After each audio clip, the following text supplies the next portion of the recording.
So for the American people, the vast majority of whom come home every day with a vague sense of having been ripped off at the job, they're exactly right.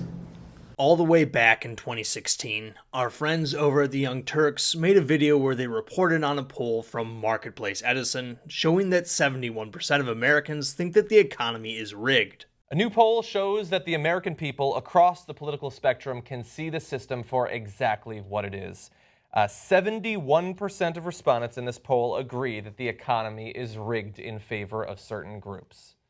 Published just yesterday, reverberating throughout the system today, the majority opinion held firm across ethnicity, class, age, and gender differences. This was not just, oh, those young bros think this. All Americans think this, including independents, Republicans, as well as Democrats. Now, most of you know that rigged is one of those words that triggers me because of its constant misuse. When someone says that something is rigged, what they usually mean is that I didn't get the results I wanted, so I'm going to complain that the rules were unfair. I'm looking at you, Bernie Sanders supporters. But in this specific case, I'm actually sort of sympathetic to the people who answered in the affirmative. The economy is so vast and so varied, and there are some really bad laws on the books regulating it. Furthermore, given that the question is so open-ended, I'm not surprised that so many people agreed with it. Under a certain definition, and given certain qualifications, I would actually side with the majority here. For example, I don't think that the federal government should be subsidizing certain kinds of energy.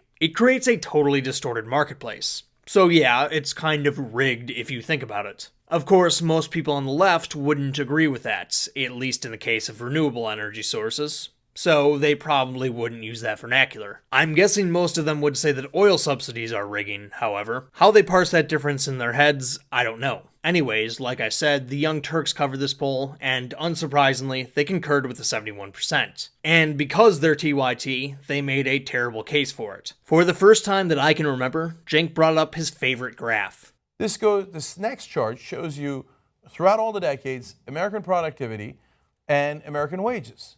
Now look at the blue line, American productivity, USA, USA. You guys are amazing, 1950 to 2010, excellent, record-breaking productivity. God, the greatest generation, wasn't that great?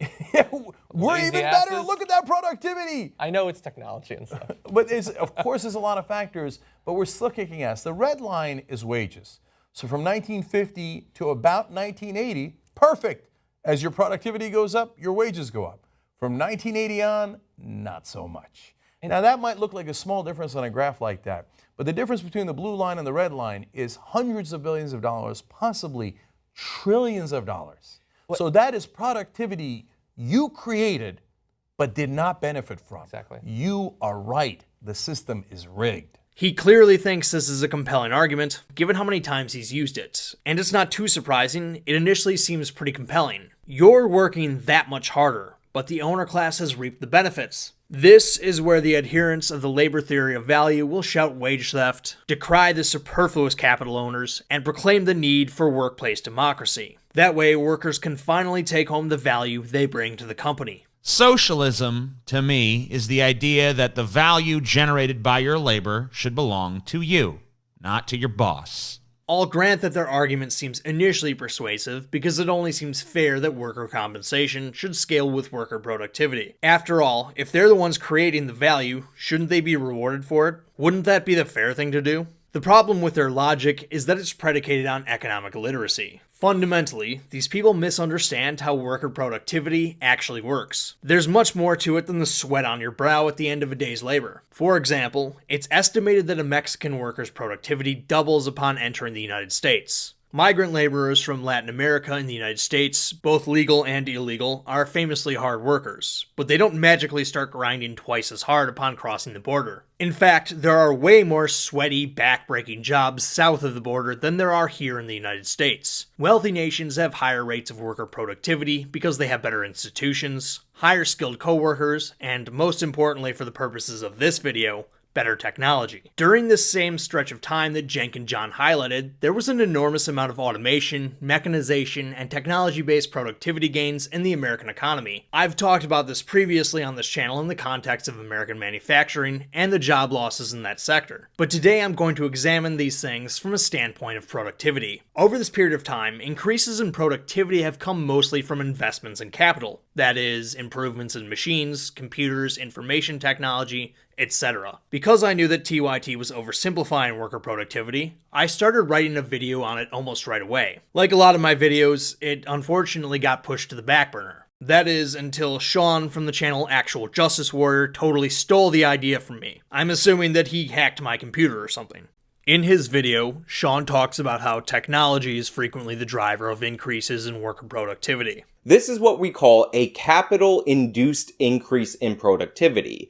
It was an investment made on behalf of the employer that increased the productivity of the employees. It wasn't the employees working extra hard and producing just that much more. It's the fact that they're working smarter with better equipment that the employer has invested in.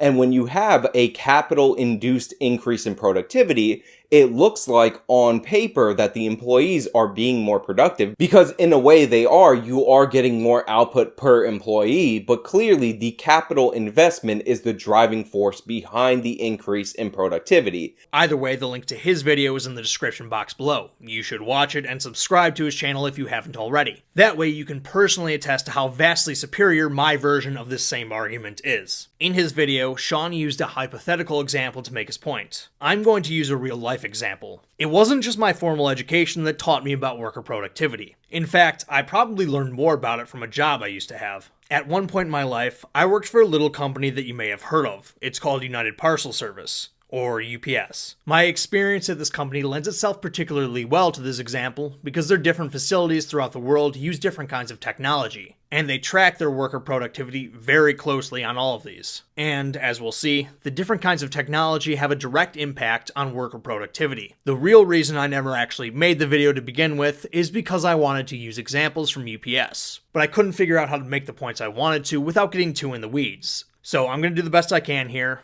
and if you don't get what I'm trying to say, just let me know in the comments below and I'll do my best to clarify things. So at your average UPS hub, trucks will come in with packages from the customers. These packages are unloaded, sorted to their correct destinations, and then sent out. Sometimes the destination they're sent to is the final location. Sometimes it's another hub to get processed further. The name of the game is to get the package from its unload destination to the outgoing destination as quickly and accurately as possible. So how does UPS do this, and how long does it typically take? Well, like I said earlier, it differs from facility to facility based upon the building's location, the number of packages it processes, the infrastructure they have in the facility, and a number of other factors. For the sake of simplicity, we'll look exclusively at small packages, which are containerized into nylon bags to make their shipping easier. The woman you see here is sorting small packages into bins so that they can be containerized by location. She's working at a station known as the small sort. The process is not automated, so she's actually reading the zip codes herself and putting them into the corresponding bin based upon where they're going. This can be quite difficult, given that, depending on the size of the facility, there can be dozens of different destinations for different zip codes. Furthermore, there are frequently reroutes over the course of a shift, meaning the destination of where a given zip code goes to can change on the fly. Sorters in this woman's position are expected to sort 450 packages per hour. These guys are working on the next generation small sort.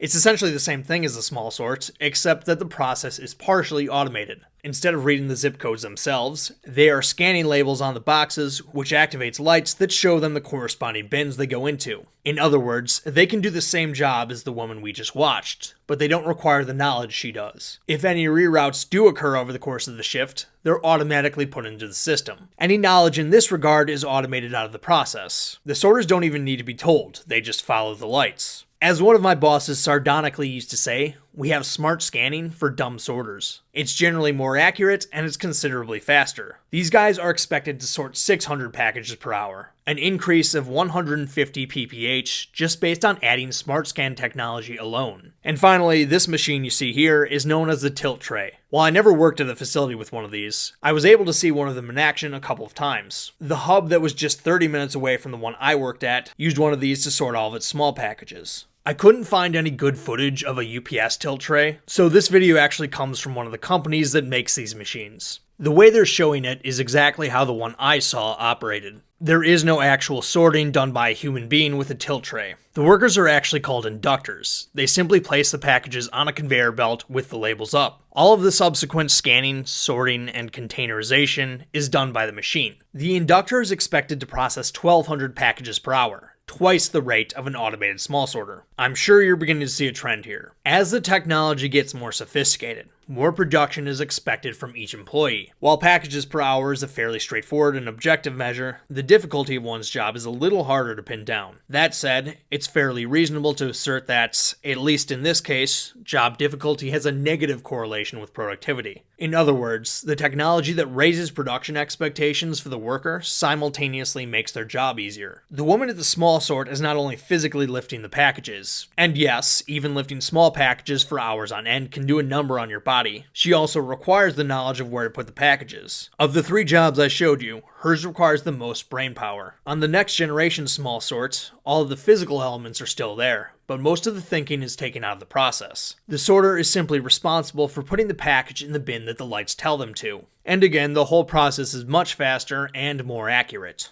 And finally, if we look at the tilt tray, much of the physicality is also taken out of the process. The inductor is simply putting a package on the belt. It's a repetitive motion, no doubt, but there isn't nearly as much lifting. So, as you can see from the examples I've provided, capital investment not only increases productivity, it makes the job easier for the worker. UPS is not a one-off in this respect. As I've pointed out in previous videos, this is a trend throughout industries generally. And I understand that some people in my audience think that automation is a problem in and of itself. I don't necessarily agree, but that's not the argument I'm trying to address here. What I'm trying to point out is that this demonstrates the fallacy at the heart of the labor theory of value. They seem to think that productivity and the fruits it bears are exclusively the result of the hard work the laborer puts in and disregard other factors, capital in particular. This is why the idea that the worker should bring home the value they add to the company is erroneous. According to Marxist economist Richard Wolff, if your pay is not the same as the amount of money your employer makes off your labor, you are getting ripped off. The employer produces some good or some service and sells it into the market.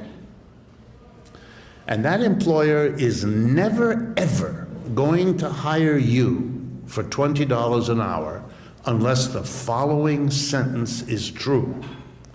During each hour that you work, you add more to the value of what your employer sells than the $20 he's going to pay you. Or to say it in real simple English, you produce more than you get paid. So if you've said to yourself, if you've heard some proud person say, I will never work for anyone who doesn't pay me what I'm worth, you're talking to a person who doesn't understand how the system works.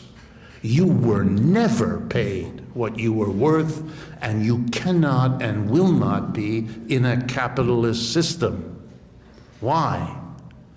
Because the difference between what your labor adds to the value that your employer sells and what he pays you is his profit, and it's why he's in business. And if you don't generate that profit for him, he's got no use for you. So for the American people, the vast majority of whom come home every day with a vague sense of having been ripped off at the job, they're exactly right.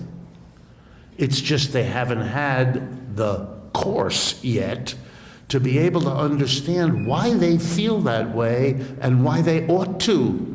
As I said earlier, I worked at a facility with the next generation small sort, and that the one with the tilt tray was 30 minutes away. These facilities were on the exact same pay scale. This means that, all things being equal, these employees would receive the exact same hourly wage. So, according to Richard Wolff's logic, the inductor, who is processing 1,200 packages per hour, is getting ripped off twice as much as the small sorter, because they're generating twice as much productivity for the company, even though his or her job is easier. Why shouldn't the inductor get paid twice as much as the small sorter? There is a way for UPS employees to increase their pay though. Processing packages in both facilities I mentioned was not entirely automated, so there was a need for human beings to learn the sort locations. If an employee demonstrated sufficient competence in this regard, he or she would get skill pay in the form of an extra $1 an hour. So the woman we saw earlier, assuming all other things being equal, is getting paid $1 more an hour than both the automated small sorter and the inductor. So she's getting paid the most, despite generating the least amount of productivity for the company. According to Richard Wolff's logic, she's getting ripped off the least, despite the fact that her job is the hardest of the three. If that seems absurd to you,